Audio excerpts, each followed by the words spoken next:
Il y avait dans cette tentation qu'ont vécu Adam et Ève quelque chose de plus, une insinuation cachée, et cela à l'égard de deux choses. Il y avait premièrement une insinuation portée contre l'amour de Dieu. Enseveli très profondément dans cette tentation, il y avait un appel à douter de l'amour de Dieu.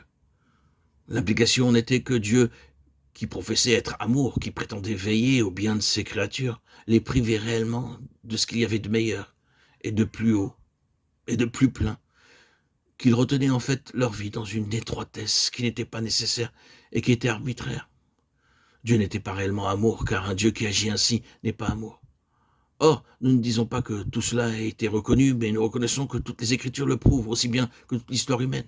Le premier assaut fondamental, subtil et diabolique de Satan est toujours dirigé contre l'amour de Dieu.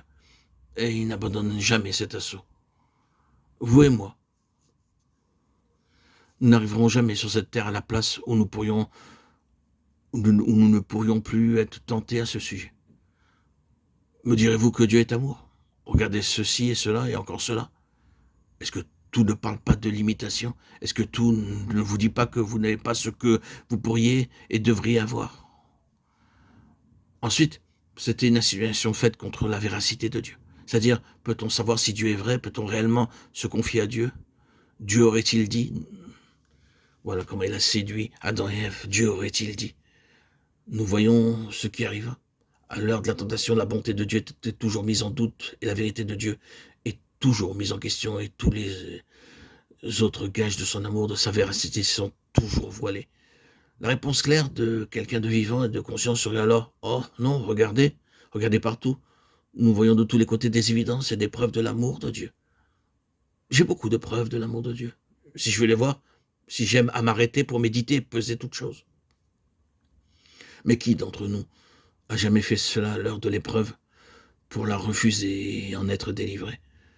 N'est-il pas vrai que, à l'heure de l'épreuve, de la tentation, de la détresse, de l'assaut, toutes les bénédictions que nous avions reçues ont toujours été voilées? D'une manière ou de l'autre, une ombre s'étend sur elles, une nuée, un brouillard, et nous ne voyons plus que notre adversité présente et la difficulté du moment. Nous sommes obsédés, mettons en question l'amour de Dieu, sa fidélité, sa vérité. Je crois que c'est la raison pour laquelle Jésus, dans la révélation finale, est appelé le fidèle et le véritable, Apocalypse 19, 11. C'est le grand titre du triomphe dans l'homme sur toute cette œuvre de Satan, qui se lève toujours et met sans cesse en doute cette question de l'amour de Dieu et de la vérité de Dieu. Son titre a pour fondation tout ce qui repose derrière des paroles comme celle-ci. Je suis le vivant. J'ai été mort. Mais arrêtons-nous un instant. Écoutons son cri. Mon Dieu, pourquoi m'as-tu abandonné? C'est pour lui l'heure de la tentation, l'heure des ténèbres. Et comment en sortira-t-il?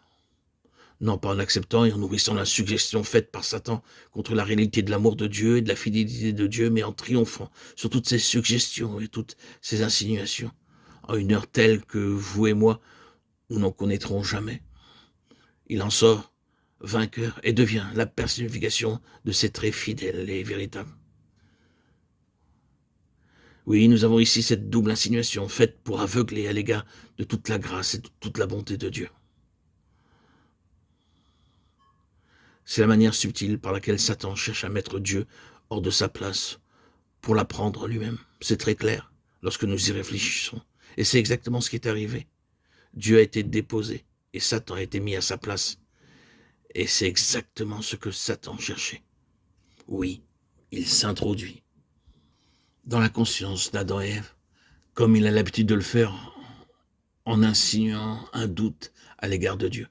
Puis il trouve une oreille ouverte, une oreille qui l'écoutait.